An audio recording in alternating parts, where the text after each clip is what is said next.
ఇంత దారుణమైనటువంటి పరిస్థితులు ఎందుకు చంద్రబాబు కానీ స్థానికంగా ఉండేటువంటి నాయకులు కానీ మీ నీడను చూసి మీరు భయపడిపోతున్నారు? ప్రశ్నించే వాళ్ళు గొంతు నొక్కడానికి ఎందుకు ప్రయత్నం చేస్తున్నారు? ఈరోజు మాట్లాడితే ఏదో ఒకటి తీసుకొచ్చారు. దాని గురించి రకరకాలైనటువంటి ఈరోజు చంద్రబాబు నాయుడుకి ఒక అలవాటు ఉంది. ఏంటంటే తాను నమ్మినటువంటి సిద్ధాంతం ఏంటంటే రాజకీయాలలో మంచిని చెడుగా దానిని ప్రచారం చేయడం, తాను చెడు చేసినా సరే దాన్ని మంచిగా మార్చి ప్రచారం చేయడం అనేటువంటిది చంద్రబాబు నాయుడుకి వెన్నతో పెట్టినటువంటి విద్య. బహుశా భారతదేశంలోనే కాకుండా ప్రపంచ స్థాయిలోనే చంద్రబాబు నాయుడు ఈ అబద్ధపు ప్రచారాల్లో అసత్యాలని ప్రచురించడంలో నెంబర్ 1 స్థానాన్ని దక్కించుకోగలడు. అటువంటి వ్యక్తి ఈరోజు రకరకాలుగా ఏదైతే ఈరోజు మనం మాట్లాడుకుంటున్నామో పాస్ పుస్తకాలకు సంబంధించి గతంలో దాని మీద దుష్ప్రచారం చేశారు. ఈరోజు అట్టల మార్చి పాస్ బుక్కులు ఇస్తా దానికి రకరకాలైనటువంటి కథనాలు జోడించి ఏదో పాపం తాము కనిపెట్టినట్టుగా, అసలు నాకు ఆశ్చర్యం వస్తుంది. వాస్కోడి గామా సముద్ర మార్గం కనిపెట్టినట్టుగా, కొలంబస్ అమెరికాను కనిపెట్టినట్టుగా, చంద్రబాబు నాయుడు దాన్ని కనిపెట్టినట్టుగా, వీళ్ళు తీసుకొచ్చి దాన్ని తీసుకొచ్చి ఈ గీతలు చూసారా, ఈ రాతలు చూసారా, ఇది చూసారా అని చెప్పిన పాపం ప్రచారం చేయడం అనేటువంటిది. ఛాలెంజ్ చేయొచ్చు, నేను మాట్లాడచ్చు. ఎందుకంటే ఏరు దాటిన తర్వాత తెప్పతాగలు పెట్టినట్టుగా ఏ వ్యక్తి ద్వారా అయితే రాజకీయంగా మనం పునరుజ్జీవనం ప్రసాదించబడ్డామో, ఏ విధంగా అయితే రాజకీయంగా మరలా మనము నిలదొక్కోగలిగామో ఆ వ్యక్తిని గురించి ఈరోజు మాట్లాడడం అనేటువంటిది వాళ్ళు విజ్ఞతకు వదిలేయాల్సినటువంటి పరిస్థితి. కాబట్టి ఇవి ప్రజాస్వామ్యంలో బాగుండవు. చంద్రబాబు నాయుడిని సాగనంపడానికి ఈరోజు ఎవరు అవసరం, ప్రజలు సిద్ధంగా ఉన్నారు. కాబట్టి అటువంటి నేపథ్యంలో చంద్రబాబు నాయుడు చేసేటువంటి నేరాలు ఘోరాలు ఈరోజు జగన్మోహన్ రెడ్డి గారు 17 మెడికల్ కళాశాలలు తెచ్చి చెప్పుకోలేకపోయాం, ఆయన చెప్పుకోలేకపోయాడు. చంద్రబాబు పుణ్యాన ప్రైవేటీకరణ కావడంతో సామాన్యుడు కూడా ఈరోజు 17 మెడికల్ కళాశాలలు జగన్మోహన్ రెడ్డి గారు తీసుకొస్తే చంద్రబాబు నాయుడికి ఏం మాయరోగం వచ్చి ఈరోజు వాటిని అమ్ముకుంటున్నాడని చెప్పి సాధారణంగా గ్రామాల్లో ఉండేటువంటి ప్రజలు మాట్లాడుకునేటువంటి పరిస్థితి ఏర్పడింది. ఈరోజు మరలా మేము అడిగేది ఒక్కొక్కరు కాగితాలు పెట్టి గంటలు చదవబడలే. మేము సూటిగా ఏమడుగుతున్నాం, రాయలసీమ లిఫ్ట్ ఇరిగేషన్ అనేటువంటిది నెల్లూరు జిల్లా కూడా సంజీవన్ లాంటిది. రాయలసీమ లిఫ్ట్ ఇరిగేషన్ నెల్లూరుకు అవసరమో? ఎందుకు అవసరం అంటే అనేక సందర్భాల్లో చూసాం. పాపం పోయినసారి అయితే విక్రమ్ రెడ్డి గారు ఎంత గొడవ పడ్డాడో ఏపీలో మేము చూసాం. కారణం ఈ ప్రాంతానికి మాకు సాగునీరు ఇవ్వండి అని చెప్పి, కొంచెమైనా సాగునీరు ఇవ్వండి అని చెప్పి. ఎన్ని సందర్భాలలో ఈ నెల్లూరు జిల్లాలో పంటలు వేసి సాగునీరు లేకపోయినా రైతుల పాపం వర్షాలు వస్తాయని ఆశతో పంటలు వేసి నీరు చేరక అనుకున్నటువంటి స్థాయిలో పంటలు ఎండిపోయినటువంటి పరిస్థితి లేదు.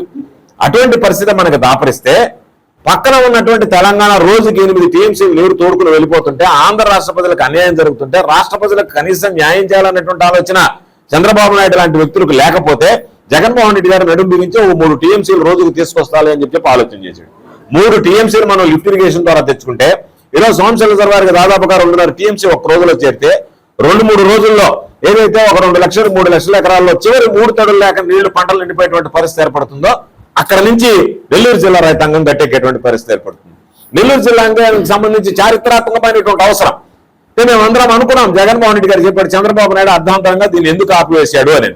దాని వెనక ఉన్నటువంటి మర్మం తెలియలేదు, కానీ చంద్రబాబు నాయుడుకి కుట్రబుద్ధి ఉంది, జగన్మోహన్ రెడ్డి గారికి మంచి పేరు వస్తుందని దీన్ని ఆపివేశాడని చెప్పి అనుకున్నాం. తీరా చూస్తే రేవంత్ రెడ్డి తెలంగాణ అసెంబ్లీ సాక్షిగా ఏం చెప్పాడు, మేము దీనిని ఒక పద్ధతి ప్రకారం ఇండోర్ అంటే రహస్య సమావేశం ఏర్పాటు చేసుకుని మేము చెప్పాను, నా మాట నమ్మి రాయలసీమ ఎత్తిపోతల పథకాన్ని చంద్రబాబు ఆపేశాడు. ఇదే కదా ఆయన చెప్పినటువంటి మాట. మీరు సమాధానం చెప్పాల్సింది, మీరిద్దరూ మాట్లాడుకున్నారా లేదా, నువ్వు ఒప్పుకున్నావా లేదా, ఇది సింపుల్. దాన్ని పక్కన పెట్టి ఏదో 2020 అంటాడు, 2021 అంటాడు, ఎన్విరాన్మెంటల్ క్లియరెన్స్ రాలేదంటారు. అవన్నీ మీకు అనవసరం. నేను తర్వాత మాట్లాడతాను. 2 విషయాలు చెప్పండి, నెల్లూరు జిల్లాకి అవసరమా లేదా, రాయలసీమ లిఫ్ట్ ఇరిగేషన్ నెల్లూరు జిల్లా రైతాంగానికి అవసరం ఉందా లేదా, దాన్ని తేల్చి చెప్పండి. కూటమి ప్రభుత్వం అధికారంలోకి వచ్చిన తర్వాత రాష్ట్రానికి సంబంధించినటువంటి అభివృద్ధి పనుల్ని ఒక్కొక్కటిగా వెనకేస్తూ దానిలో ప్రధానంగా రాయలసీమ లిఫ్ట్ ఇరిగేషన్ ప్రాజెక్టుని నిలుపుదల చేయడం. ఈ రాయలసీమ లిఫ్ట్ ఇరిగేషన్ ప్రాజెక్టు మన రాయలసీమ ప్రాంతానికి అలాగే నెల్లూరు ప్రాంతానికి ఎంత ఆవశ్యకతో మనం ప్రతినిత్యం పంట వేసి పంట కోసే సమయానికి ఎండిపోతుందేమో టెన్షన్ పడే రోజులు రైతులు ఇబ్బంది పడుతున్నారు. ఇలాంటి సమస్య రాకుండా శాశ్వత పరిష్కారం కోసం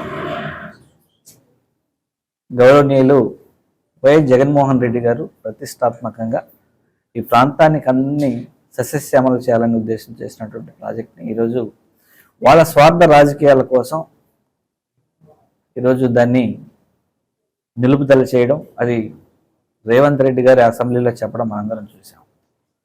ఖచ్చితంగా దీని మీద వైఎస్ఆర్ కాంగ్రెస్ పార్టీ రేపు జరగబోయే పార్లమెంట్ సమావేశాల్లో గట్టిగా పోరాడుతుంది.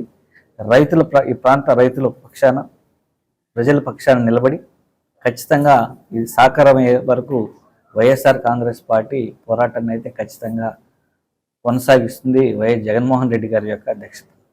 ల్యాండ్ టైటిలింగ్ యాక్ట్ గురించి ఎక్కువగా ఆ ఎన్నికల ముందు 10 రోజుల ముందు ఏ విధంగా ప్రచారం చేసి మీ భూమి మీది కాదు అని చెప్పేసి ప్రచారం చేసి ప్రజల్ని ఏ విధంగా తప్పుదారి పట్టించారు, దాన్ని 1 సంవత్సరం తర్వాత కొత్త పాస్బుక్ రూపంలో తీసుకొచ్చేసి పాత పాస్బుక్ దొంగ నోటు, కొత్త పాస్బుక్ మీకు ఇది అసలైన నోటు అని చెప్పేసి ప్రచారం చేయడం జరిగింది. మాది మెట్ట ప్రాంతం అంటే ప్రజలు నీళ్లు లేవు కానీ తెలివైతే కొంచెం బాగానే ఉంది, మరి అంత వెర్రోళ్ళు అని చెప్పి అనుకోవడం చాలా తప్పు అని చెప్పేసి ఆ స్థానిక ఎమ్మెల్యే గారి తెలియపరుస్తున్నాం.